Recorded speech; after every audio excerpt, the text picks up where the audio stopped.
Alhamdulillah wa kafa wa salatu wa salamu ala ibadihi alladhina istafa amma ba'd. আজকের হালাকার বিষয় হলো সূরা আলাক और সূরা ইকরা 96 নম্বর সূরা। নামকরণ হচ্ছে এভাবে দ্বিতীয় আয়াতের এই সূরার দ্বিতীয় আয়াতের শেষ শব্দ আলাক শব্দটিকে সূরার নাম হিসেবে গ্রহণ করা হয়েছে। এছাড়াও ইকরা ও কলম নামেও এই সূরার অপর দুটো নাম রয়েছে।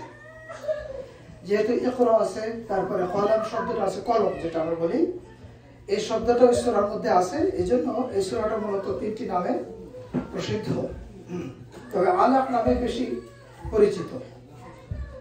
আলাক অর্থ রক্তের জমাট অবস্থা।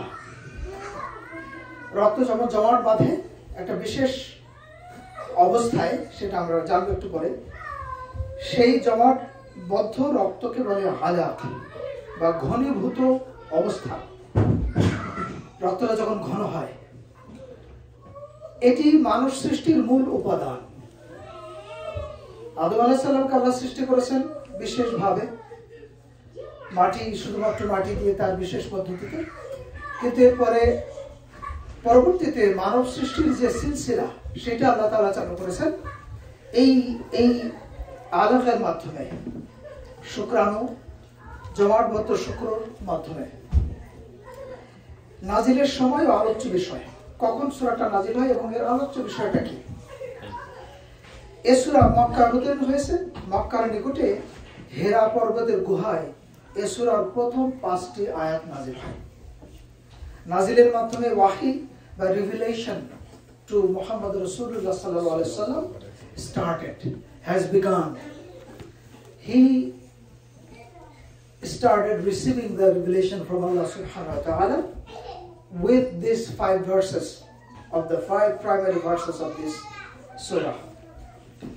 ষষ্ঠ আয়াত থেকে শেষ পর্যন্ত, ষষ্ঠ আয়াত থেকে 19 আয়াত পর্যন্ত সূরাটা মোট 19টা আয়াত নিয়ে গঠিত। সে পর্যন্ত পরবর্তীকালে নাজিল হয়েছে। রাসূলুল্লাহ সাল্লাল্লাহু আলাইহি ওয়াসাল্লাম যখন কাবায় সালাতরত অবস্থায় ছিলেন, তখন আবু জাহেল, মূর্খের পিতা তার উপাধি, তাকে ধমক দিয়ে নামাজ থেকে বিরত রাখতে চেষ্টা করছিল। সেই সময় 6 থেকে সূরার শেষ আয়াত পর্যন্ত নাজিল হয়।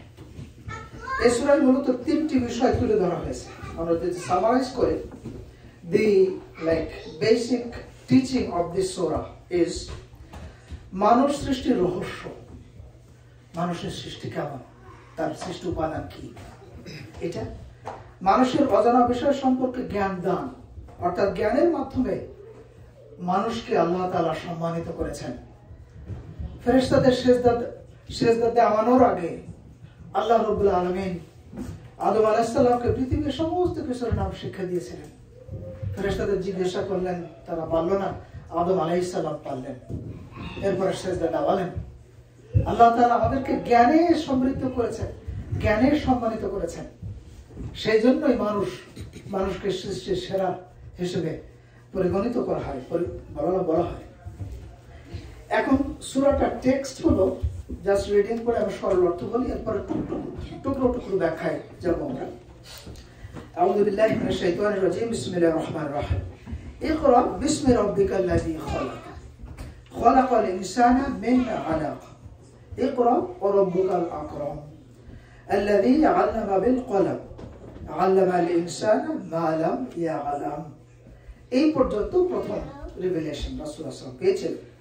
এরপরে ষষ্ঠ আয়াত থেকে শুরু হলো, কাল্লা ইন্নাল ইনসানা লা ইয়াতগা আর রাআহু ইসতাগনা ইন্না ইলা রাব্বিকা রুজআ আরাইতাল্লাযী ইয়ানহা আবদান ইযা সাল্লা আরাইতা ইন কানা আলাল হুদা আও আমারা বিত্তাকওয়া আরাইতা ইন কাযাবা ওয়া তাওয়াল্লা ألم يعلم بأن الله يرى كلا لئن لم ينتهي لنسفعا بالناصية নাসিয়াতিন কাযিবাতিন খাতিয়া ফালিয়াদউ নাদিয়া সানাদউ আয-যাবানিয়া সানাদউ আয-যাবানিয়া কাল্লা লা তুতি'হু ওয়াসজুদ ওয়াকতারিব। এই হচ্ছে সূরাটা শেষ পর্যন্ত। প্রসঙ্গক্রমে বলা যায় যে এই সূরার শেষ অংশে সেজদার আয়াত আছে। সো আমরা যখন অবসর হব সবাই আমরা তেলাওয়াতের সেজদা একটা করে নেব ইনশাআল্লাহ, এটা তাহলে আদায় হয়ে যাবে। আল্লাহ বলছেন যে কাল্লা লা তুতি'হু ওয়াসজুদ ওয়াকতারিব। এখন এটা সরল অর্থ বলি যে আল্লাহ কি বললেন, ইকরা বিসমি রাব্বিকাল্লাযী খালাক, পড়ো, পাঠ করো, ঘোষণা করো তোমার প্রভুর নামে যিনি সৃষ্টি করেছেন। শুধু মনুষ্য সৃষ্টির কথা এই আয়াতে বলা হয় না, যিনি সৃষ্টি করেছেন। That means whatever you see in front of your eyes, সৃষ্টি বলতে যা কিছু বোঝায়, এভরিথিং ইজ ক্রিয়েটেড বাই আল্লাহ সুবহানাহু ওয়া তাআলা। সৃষ্টি করেছেন মানুষকে জমাট বৌদ্ধ রক্ত থেকে। প্রথমে সমস্ত সৃষ্টির কথা বলে মানুষের সৃষ্টির উপাদানের কথা বললেন দ্বিতীয় আয়াতে। এরপরে তৃতীয় আয়াতে আবার বলছেন পাঠ করো, ইকরা। আর তোমার প্রভু অত্যন্ত সদয়, উদয়, মহান, সদাশয়। তোমার প্রভু তার নিজস্ব সহৃদয়তায় তোমাদেরকে সৃষ্টি করেছেন এবং সৃষ্টির শ্রেষ্ঠ করে তোমাদেরকে পাঠিয়েছেন। আল্লাযী আল্লামা বিল কলম, যিনি কলম দিয়ে শিক্ষা দিয়েছেন তোমাদেরকে, যিনি তোমাদেরকে কলমের ব্যবহার শিখিয়েছেন। জ্ঞান বিজ্ঞানের এই প্রসার, সমস্ত কিছু দেখবেন কলমই, মানুষের কলমই প্রথম সম্ভব। ব্রেন তো রয়েছে, সেটা তো ভিন্ন জিনিস, but the medium of expressing the knowledge is the pen. শিখিয়েছেন মানুষকে যা সে জানতো না। এই পর্যন্ত হলো 5 নম্বর আয়াতের 5 পর্যন্ত আয়াতের অর্থ। এরপর 6 থেকে কখনো না, নিশ্চয় মানুষ সীমা অমান্য করে। Look at this. What we do after getting the free will, after getting the abundance, what we do with it? আল্লাহ আমাদেরকে স্মরণ করে দিচ্ছেন, কখনো না, নিশ্চয়ই মানুষ সীমা অমান্য করে, কারণ সে নিজেকে অভাব মুক্ত দেখে। মনে করে যে তার কোনো প্রয়োজন নাই, যেটা ইচ্ছা যেতে পারে, যা ইচ্ছা করতে পারে, যা চিন্তা করতে পারে, যা ইচ্ছা বলতে পারে। No one is going to be stopping me, so I can say anything what I want. That's why people think that they can cross the limit set by Allah subhanahu wa ta'ala. কিন্তু 8 নম্বর আয়াতে আল্লাহ বলছেন, নিঃসন্দেহে ফিরে যাওয়া তোমার প্রতিপালকের কাছে। You can do whatever you want with your free will. You can do whatever you want with your mouth given by Allah subhanahu wa ta'ala. But mind this, at the end of your life, you are going to be brought back to Allah subhanahu wa ta'ala. You are going to be brought back to your Creator, who has given you everything. এরপরে 9 নম্বরে, তুমি কি তাকে দেখেছো? এরপরে আবু জাহেলের কথা আসতেছে যে তুমি কি তাকে দেখেছো যে বাধা দেয় এক বান্দাকে, অর্থাৎ মুহাম্মদ রাসূলুল্লাহ সাল্লাল্লাহু আলাইহি সাল্লামকে, যখন সে নামাজ আদায় করে? তুমি কি ভেবে দেখেছো যদি সে সঠিক পথে থাকে? He is praying to God Almighty. He is in the right path, but still the people in Makkah, they want to stop him. That's why Allah is reasoning with them. তুমি কি ভেবে দেখেছো যদি সে সঠিক পথে থাকে অথবা আল্লাহ বিরুতার নির্দেশ করে? তুমি কি তার পরিমাণ জানো? যদি সে মিথ্যা মনে করে আর মুখ ফিরিয়ে নেয়, পরিণাম জানো? কেউ যদি এই সত্য থেকে মুখ ফিরিয়ে নেয় আর সত্যকে মিথ্যা মনে করে, তার পরিণাম কি তুমি কি জানো? সে কি জানে না যে আল্লাহ দেখছেন? Doesn't he know that Allah sees everything? The messenger is praying and calling people to the path of Allah subhanahu wa ta'ala. And the person who is trying to stop the Prophet sallallahu alaihi wasallam, Allah subhanahu wa ta'ala is watching both of them. কখনোই নয়, সত্যি সে বিরত না হয় তবে আমরা তার সামনের চুল ধরে টানবো। সামনের চুল ধরে টানার একটা ব্যাখ্যা আছে, একটা পরবর্তীতে আসবে। আল্লাহ তাআলা কেন বলেছেন যে সামনের চুল ধরে টানবেন? He's going to pull his long lock from his forehead. Why is that? মিথ্যা আরোপকারী পাপীর কপালের গোছা ধরে টানবো, চুলের গোছা ধরে টানবো। তখন সে যেন তার দলবলকে ডাকে, শিগগির আল্লাহ ডেকে নেবে জাহান্নামের দারোয়ানদেরকে। না না, তার কথা মেনো না। আল্লাহ রাব্বুল আলামিন রাসূলুল্লাহ সাল্লাল্লাহু আলাইহি ওয়াসাল্লামকে বলছেন যে কাল্লা, তার কথা মেনো না, লা তুতিআহু, তাকে অনুসরণ করো না, তার তাবেই হইও না। কি করো? ওয়াসজুদ, বরং সিজদা করো, সম্পূর্ণরূপে সমর্পিত হয়ে যাও আল্লাহ রাব্বুল আলামিনের কাছে। and then by doing this ওয়াকাতারিব, এর মাধ্যমে তুমি আল্লাহর নিকট প্রাপ্তদের মধ্যে শামিল হয়ে যাও। এই ছিল সর্বত্র এবং টুকটুক ব্যাখ্যা।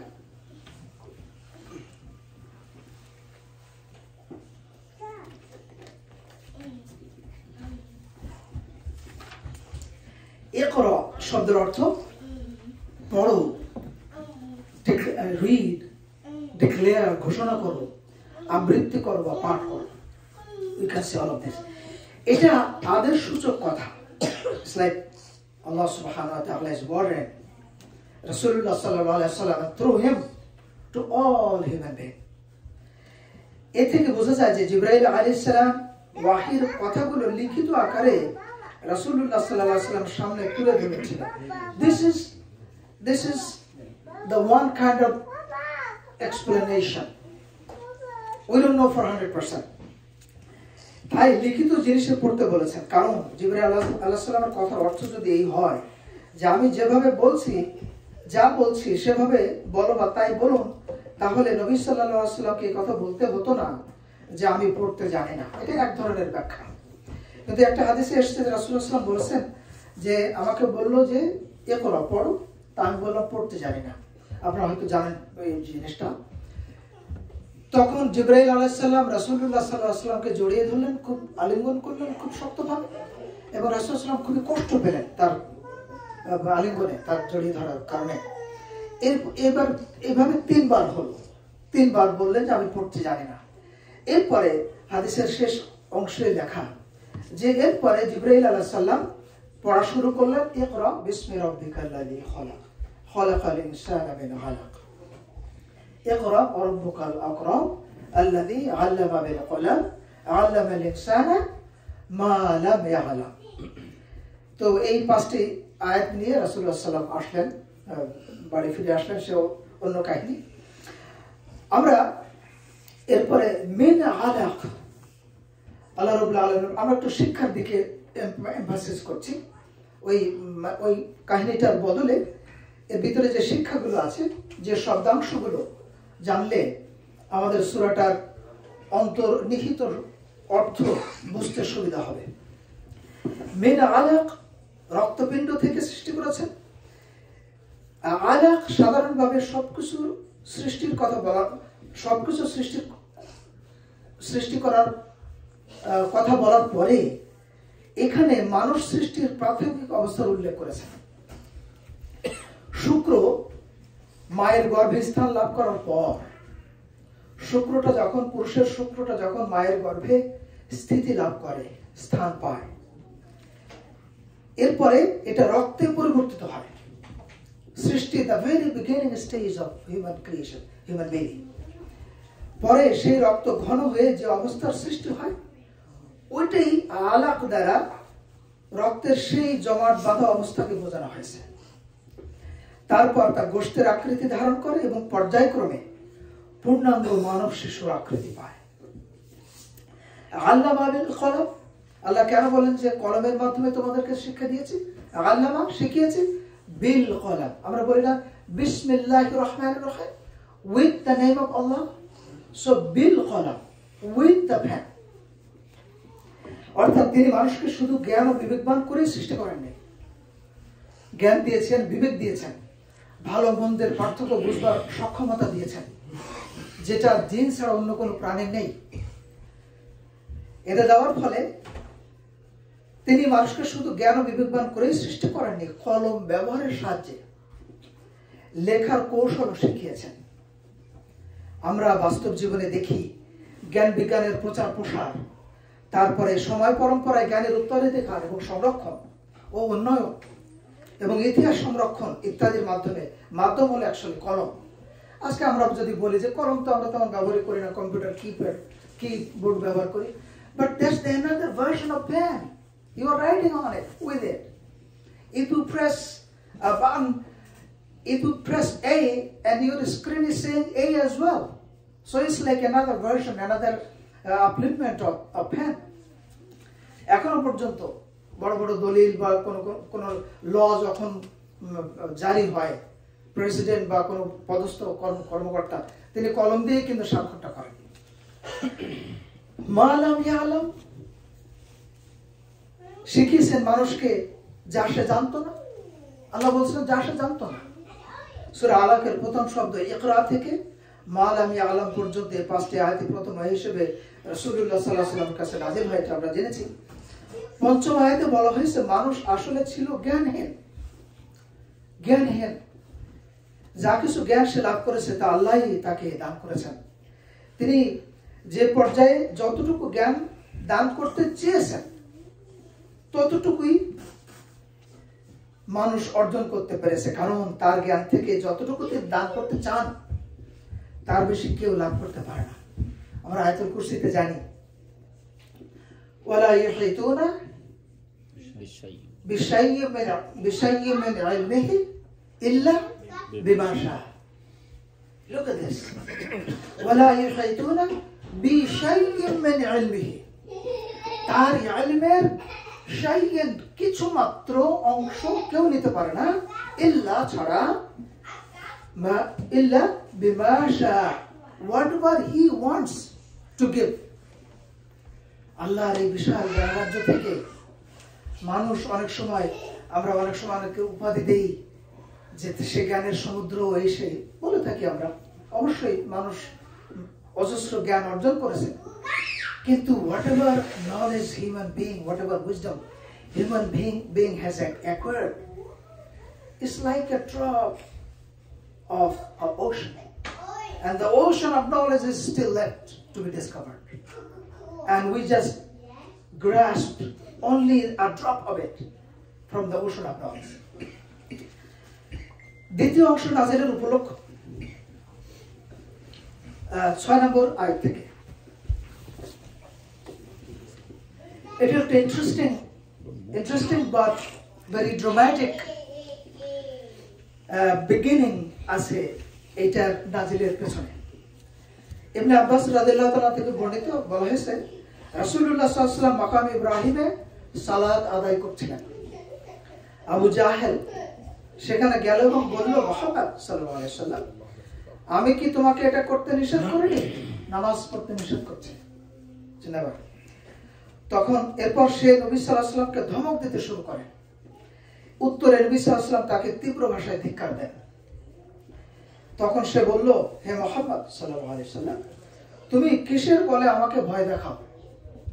আল্লাহর শপথ, এই উপত্যকা আবু জাহেল is swearing by the name of Allah subhanahu wa ta'ala. Watch this. They also knew that there is Allah subhanahu wa ta'ala, but they used to share partners with him. Problem is there. সে বলছে, আল্লাহর শপথ, এই উপত্যকায় আমার সমর্থকদের সংখ্যা অনেক বেশি। আবু জাহেল বলছে। এরকম ঘটনার পরে সূরা আলাকের দ্বিতীয় অংশ অর্থাৎ 6 থেকে 19 আয়াত নাজিল হয় এবং এটা খুবই স্বাভাবিক সংযোজন। 5 নম্বর আয়াত থেকে আয়াতের পরে যে সংযোজনটা হয়েছে এটা খুবই স্বাভাবিক সংযোজন। কেননা ওয়াচ দিস, প্রথম ওয়াহী নাজিল হওয়ার পর ইসলামের প্রকাশ ঘটেছিল এই নামাজের মাধ্যমে। আজকে একটা চল হয়েছে, একটা ষড়যন্ত্রমূলক চল, যে নামাজের কথা কোরআনে নাই, নামাজের রক্তের কথা কোরআনে নাই। এগুলো একটা গভীর ডাইভার্সন, গভীর পথভ্রষ্টতা। প্রথম ওহী নাযিল হওয়ার পর ইসলামের প্রকাশ ঘটেছিল এই নামাজের মাধ্যমে।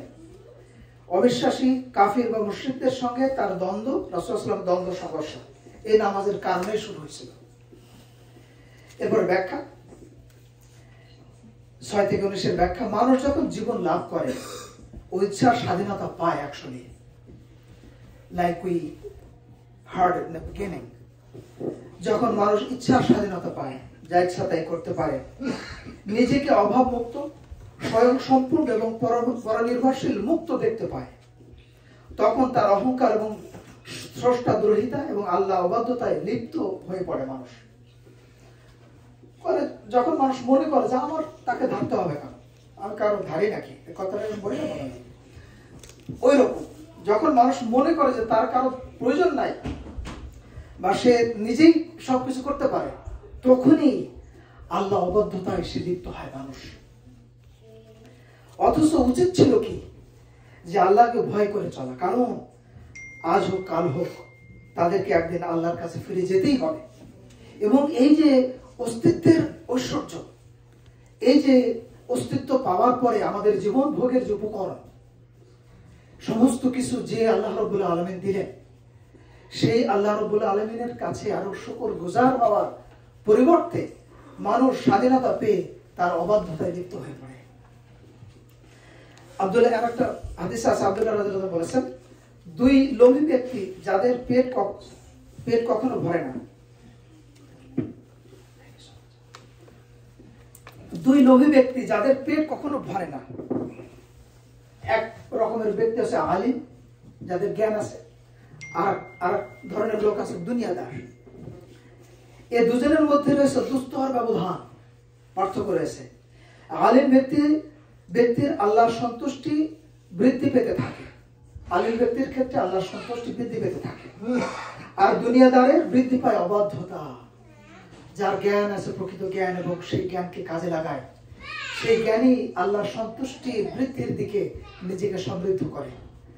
আর যে দুনিয়াদার, সে তার দুনিয়াদারের দিকে তার মনোযোগ বৃদ্ধি পায় এবং এইভাবে দুনিয়ার দিকে ঘুরে ঘুরে ঘুরে ঘুরে সে আল্লাহর অবাধ্যতার ঘূর্ণি জালে ঘুরে পড়ে। সে দুনিয়াদারদের সম্পর্কে আল্লাহ তাআলা কি বলেন আর আলিমদের সম্পর্কে আল্লাহ কি বলেন কোরআনে দেখি। এখানে বলছেন ইন্নাল ইনসানা লা ইয়াতগা, লা ইয়াতগা, লা certainly, অবশ্যই, লা নো, লা হলো না, আর লা is certainly, অবশ্যই। সো লা ইয়াতগা, তগা সীমা অতিক্রম করে, কারণ কি? আর রআ হুস্তাগনা, এদিকে একটু খুলে ভালো হয়। নিশ্চয়ই মানুষ সীমা অমান্য করে কারণ সে নিজেকে অভাব মুক্ত দেখে, অভাব মনে করে। এটা হচ্ছে মানুষ সম্পর্কে, দুনিয়াদারদের সম্পর্কে আল্লাহ তাআলা। এরপরে আলিমদের সম্পর্কে আল্লাহ কি বলেছে? ইন্নামা ইয়াখশাল্লাহ মিন ইবাদিহি আল উলামা।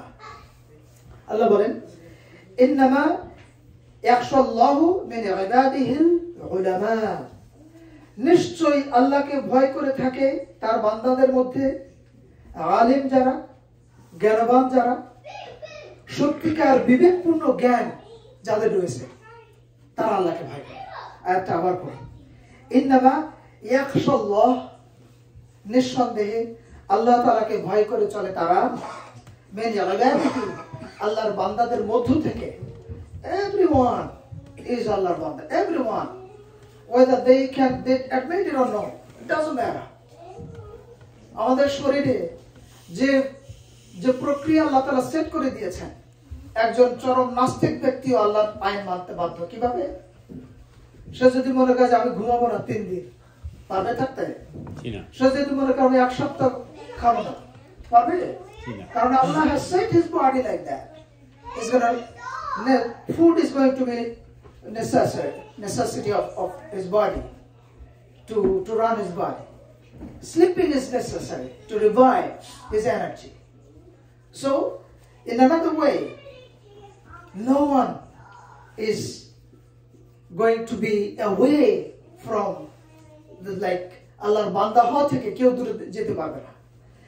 কিন্তু মিন ইবাদিহি, ওই বান্দাগুলোর মধ্যে কারা আল্লাহকে সবচেয়ে ভয় করে থাকে?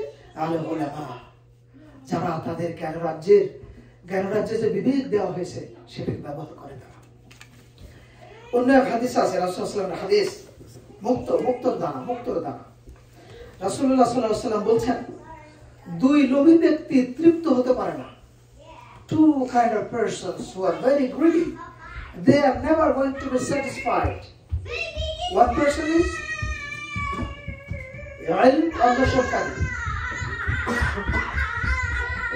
the person who is always in search of knowledge, in search of wisdom. That person is never going to be satisfied in his or her life. Another person is dunya अन्वेषणकारी, the person who is always mindful of worldly gains. I have this much money, I have this much worldly wealth, I have to add with this. When that person goes to sleep, that person thinks about it.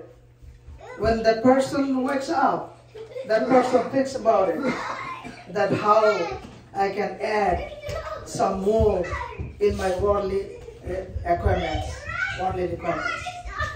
So দুই লোভী ব্যক্তি কখনো তৃপ্ত হতে পারে না, ইলম অন্বেষণকারী এবং দুনিয়া অন্বেষণকারী। আর কয়েকটা কথা আছে, ওটা বুঝতে পারছেন?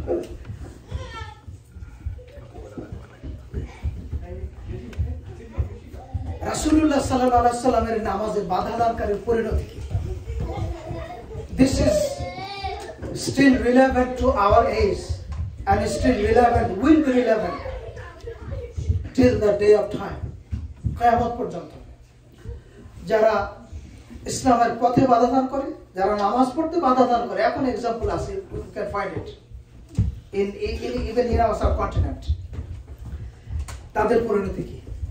আবু হুরায়রা রাদিয়াল্লাহু তাআলা বলেন, আবু জাহাল জিজ্ঞাসা করলো, আচ্ছা মুহাম্মদ সাল্লাল্লাহু আলাইহি ওয়াসাল্লাম কি তোমাদের সামনে মাটির উপরে কপাল রাখে? সেজদাকে he describes that way. মাটি কি তার কপালকে মাটিতে রাখে, অর্থাৎ সেজদা করে? অর্থাৎ তোমরা কি তাকে সেজদা করতে দেখো নাকি? মানুষকে জিজ্ঞাসা করছে আবু জাহেল। লোকেরা বলল হ্যাঁ করে। আবু জাহেল বলল, মানাত উজ্জার শপথ, অর্থাৎ দেবের শপথ, আমি যদি কখনো নামাজ পড়তে দেখি তবে তার ঘাড় চেপে ধরবো আর মুখে মাটি মাখিয়ে দেবো। এই কি বলে এটাকে, হুমকি, এই হুমকি দিয়ে রাখছে আবু জাহেল। তারপর একদিন রাসূলুল্লাহ সাল্লাল্লাহু আলাইহি ওয়াসাল্লাম নামাজ পড়ছিলেন, তখন সে তার দিকে এগিয়ে গিয়ে, watch this portion, Abu Jahl is approaching Rasulullah sallallahu alaihi wasallam to stop him and to insult him the way he thought before. Then and there he just started receding, retreating. সাথে সাথে করছে কি, পিছানো শুরু করছে, এবং লোকেরা দেখলো যে সে যেন কিছু থেকে নিজেকে বাঁচানোর চেষ্টা করছে। বাচ্চাদেরকে একটুখানি হলে ভালো হয়।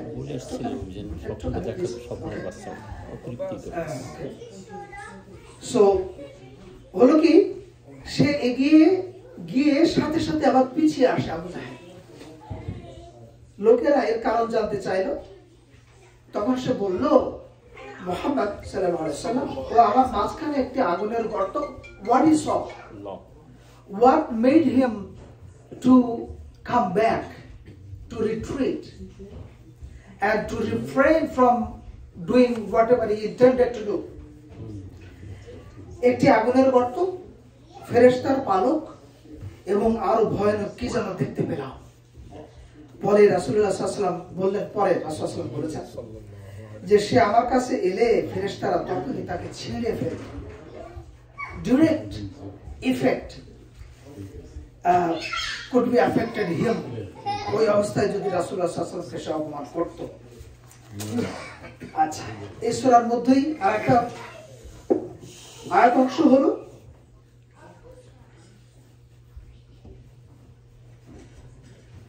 লানাসফাআন বিন-নাসিয়া, লানাসফাআন বিন-নাসিয়া, অবশ্যই আমরা তার সামনের চুল ধরে টানব।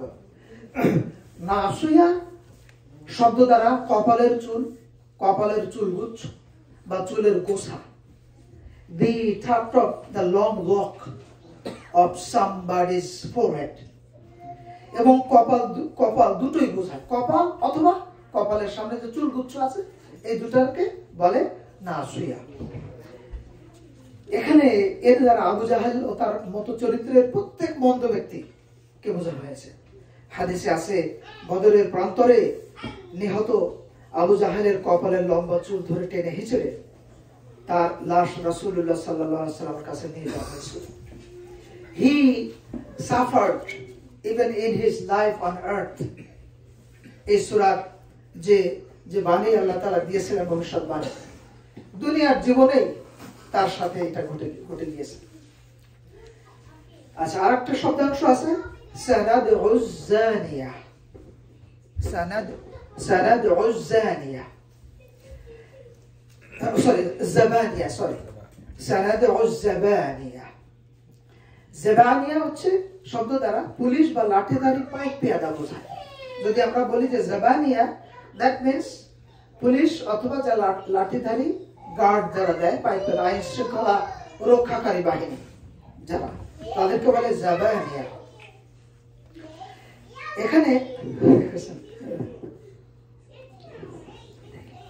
এখানে আল্লাহ তাআলা বলছেন যে আবু জাহেল বলছিল যে আগের একটা ইয়েতে যে তুমি রাসূলুল্লাহ সাল্লাল্লাহু আলাইহি ওয়াসাল্লাম বলছে যে তুমি কিসের জোরে এত আমাকে ধমক দাও। হ্যাঁ, এই উপত্যকার, এই ওয়াদির, এই মক্কার সমস্ত এলাকার লোক আমার দখলে, আমার সাঙ্গপাঙ্গ আছে।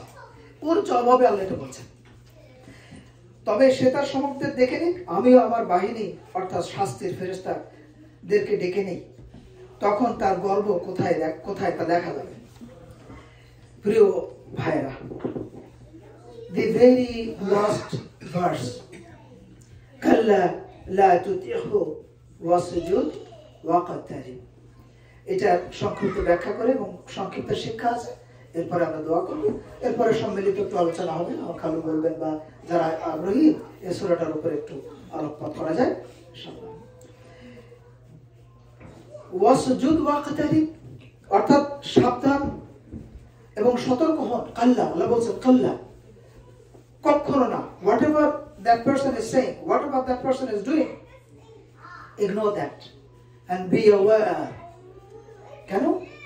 সে আপনাকে বাধা দিক, কিন্তু আপনি তা উপেক্ষা করে যথারীতি ইবাদত করতে থাকুন, নামাজ বা সালাত আদায় করতে থাকুন। আপনার ভয়ের কোনো কারণ নেই। আল্লাহ রাব্বুল আলামিন বলছেন, অভয় দিচ্ছেন নানাভাবে। আল্লাহর সাহায্য আপনার সঙ্গে আছে। মানুষের ক্ষতি থেকে তিনি আপনাকে রক্ষা করবেন। আর সিজদার মাধ্যমে আমার নৈকট্য অর্জন করতে থাকুন। এখানে সিজদা করুন, ওয়াসজুদ দ্বারা নামাজ আদায় করার কথা বলেছেন আল্লাহ তাআলা। কারণ এর পরপরই বলা হয়েছে নৈকট্য অর্জন করার কথা। আর আমরা জানি রাসূলুল্লাহ সাল্লাল্লাহু আলাইহি ওয়াসাল্লামের হাদিস যে বান্দা আল্লাহ তাআলার সবচেয়ে নিকটবর্তী হয় যখন সে সিজদারত অবস্থায় থাকে। আল্লাহ আর বান্দা সিজদারত অবস্থায় আল্লাহর সবচেয়ে বেশি নিকটে যেতে পারে। Imagine the one who has created us, who has given us this head and brain, and এই মাথাটা কেউ সহজে কারো কাছে নত করতে চায় না। ইভেন বাবার কাছেও কেউ মাথা নত করতে চায় না in one stage. But out of gratitude, a person is lowering his head and touching his forehead on the floor, on the mud, soil. The extreme example of surrendering to the Lord of the world. রব্বুল আলামিনের কাছে সর্বোচ্চ আত্মসমর্পণের নিদর্শন হচ্ছে সিজদা করা। সেই অবস্থায় বান্দার সবচেয়ে কাছে, বান্দার সবচেয়ে আল্লাহর কাছে চলে যায়। প্রিয় ভাই, শিক্ষা হলো এই, কোরআনুল কারীমের মাধ্যমে রাসূলুল্লাহ সাল্লাল্লাহু আলাইহি ওয়াসাল্লামের প্রতি আল্লাহর প্রথম নির্দেশ পড়ুন, ইকরা, রিড, অর্থাৎ পড়ার মাধ্যমে জ্ঞান অর্জন করুন। এই নির্দেশ ultimately for all human being. এরপরে মানুষের সৃষ্টি সম্পর্কে, মানুষের সৃষ্টি এক ফোঁটা জমাট রক্ত থেকে, আর তার অহংকার করার কিছু নাই। অন্যত্র কোরআনে আল্লাহ রাব্বুল আলামিন বলেছেন মানুষ দেখুক যে আমরা তাকে কিভাবে সৃষ্টি করেছি। When we are a complete man, we can do whatever we want. We have like strong muscles we grew by going to the gym and doing exercise and stuff like that. But we forget that how was our beginning of our creation. Some idea we can get from the little babies, the kids, they're running around. One day we were like them. But we are very forgetful, and very forgetful about our reality. তাই আল্লাহ রাব্বুল আলামিন মানুষকে তার সৃষ্টির সূচনা সম্পর্কে স্মরণ করিয়ে দিচ্ছে যে মানুষের সৃষ্টি এক ফোঁটা জমাট রক্ত থেকে, তার অহংকার কি আছে। এরপরে প্রথম 5টা আয়াতে ইকরা শব্দ 2 বার আসছে। প্রথম আয়াতের প্রথম শব্দ আর তৃতীয় আয়াতের প্রথম শব্দ। প্রথমে ইকরা দ্বারা ওয়াহির শিক্ষা গ্রহণের নির্দেশ করা হয়েছে। You learn from the Quran. The Quran is coming. আল্লাহ অন্য জায়গায় বলছেন যে আমরা অচিরেই তোমার কাছে একটা দুর্বহ কালাম নাজিল করতে যাচ্ছি। এটা কিতাবের আয়াত। Watch this. Rasulullah sallallahu alaihi wasallam didn't have any idea that what kind of wahi he's going to receive in. একজন কবিতা লিখলেও সে জানে না যে তার কবিতার বইয়ের নামটা কি হবে, বা আদৌ তার কবিতার বই হবে কি হবে না। That person doesn't know. But in the revelation, Allah subhanahu wa ta'ala frequently saying that this is the verses of a book of Allah subhanahu wa ta'ala. Amazing. এরপরে দ্বিতীয় ইকরা দ্বারা ওয়াহির শিক্ষা প্রচারের নির্দেশ দেওয়া হয়েছে। First Iqra, you acquire knowledge of the wahi, knowledge given by Allah subhanahu wa ta'ala. And then second iqra, you preach, you spread this teaching of Allah subhanahu wa ta'ala through Muhammad Rasulullah sallallahu alaihi wasallam throughout the world, indiscriminately, to all the people. এরপরে কলমের সাহায্যে শিক্ষাদানের চেতনা আমাদের অন্তরে সৃষ্টি করেছেন আল্লাহ রাব্বুল আলামিন। এরপরে সকল জ্ঞানের উৎস আল্লাহ তাআলাই। মানুষের জ্ঞান আসলে আল্লাহ প্রদত্ত। ষষ্ঠ শিক্ষা, এই জীবন ও জ্ঞান পেয়ে আল্লাহ দ্রোহিতায় লিপ্ত হওয়া আমাদের আসলে ঠিক নয়। ষষ্ঠ শিক্ষা। সপ্তম শিক্ষা হচ্ছে আমাদের মনে রাখতে হবে আল্লাহর সামনে হাজির হতে হবে একদিন। আমাদের এই জিনিসটা আমাদেরকে মনে রাখতে হবে। Like I love to say this. আপনারা হয়তো শুনে থাকবেন যে almost all the halakha, I love to repeat this, that it doesn't matter however we are spending our time, by following the teaching of Allah subhanahu wa ta'ala or by not following, by doing good deeds or by doing bad deeds, সুখে থাকি আমরা, দুঃখে থাকি, whatever way we spend our life, doesn't matter. At the end of our time, we must go back to our Creator. 8 নম্বর শিক্ষা হচ্ছে ভালোর পুরস্কার ও মন্দের শাস্তি এক যৌক্তিক পরিণতি। ভালো কাজের পুরস্কার হবে, মন্দ কাজের শাস্তি হবে। এই জিনিসটা চাইতে যৌক্তিক জিনিস আর আছে? দুনিয়ার জীবনেই তো আমরা এটা স্বীকার করে থাকি। তাহলে এক ব্যক্তি 100টা খুন করলো আর তার প্রভাবে পার পেয়ে গেল, তার বিচারের অবস্থাটা কি হবে যদি পরকাল না থাকে? যদি আল্লাহ তাআলা তাকে পুনরুজ্জীবন দিয়ে এই ব্যবস্থাটা না রাখেন, তাহলে তো সৃষ্টির প্রতি অন্যায় করা হলো, তাই না? একজন হত্যা করলো লক্ষ লক্ষ মানুষ, পার পেয়ে গেল তার ক্ষমতার কারণে, তার বিচারের ব্যাপারটা কি হবে? দুনিয়ার সমস্ত তার ক্ষমতা তার হাতে, শক্তিধর দেশগুলো তার পিছনে, তার বিচার কখন হবে? এই জন্যই পরকাল অনিবার্য। 9 নম্বর শিক্ষা হচ্ছে ওয়াহির জ্ঞানের মাধ্যমে যে আল্লাহর দেওয়া হেদায়েত না নেবে, ওয়াহির মাধ্যমে যে হেদায়েতটা কোরআনের মাধ্যমে, তার বৈষয়িক জ্ঞান আসলে মূর্খতার সাথে। ডক্টর মোহাম্মদ শহীদুল্লাহ একটা কথা বলতেন, আপনারা হয়তো জানেন, যে তোমরা যদি দুনিয়ার সব জ্ঞান অর্জন করো, তোমরা পণ্ডিত হবে ঠিকই, কিন্তু কোরআনের জ্ঞান যদি তোমাদের না থাকে, তাহলে তোমরা হবে মূর্খ পণ্ডিত। কোরআনের জ্ঞান এন্ড বৈষয়িক জ্ঞান। বৈষয়িক জ্ঞান বলতে whatever Allah created, this everything is following Islam. The sun and the moon, the system of nature, everything, whatever we see, is following Islam and created by Allah subhanahu wa ta'ala. So, 10 নম্বর শিক্ষা হচ্ছে আল্লাহদ্রোহীর বিরোধিতা যতই তীব্র হোক না কেন, আল্লাহদ্রোহীরা যতই এই বিরোধিতা করুক না কেন তীব্রভাবে, কোরআনের পথ থেকে, রাসূলুল্লাহ সাল্লাল্লাহু আলাইহি ওয়াসাল্লামের দ্বীন থেকে আসলে সরে যাবে না তোমরা, এই উপদেশ দেওয়া হচ্ছে। এবং নামাজের মাধ্যমে আল্লাহর নৈকট্য লাভের চেষ্টায় তোমরা রত থাকো।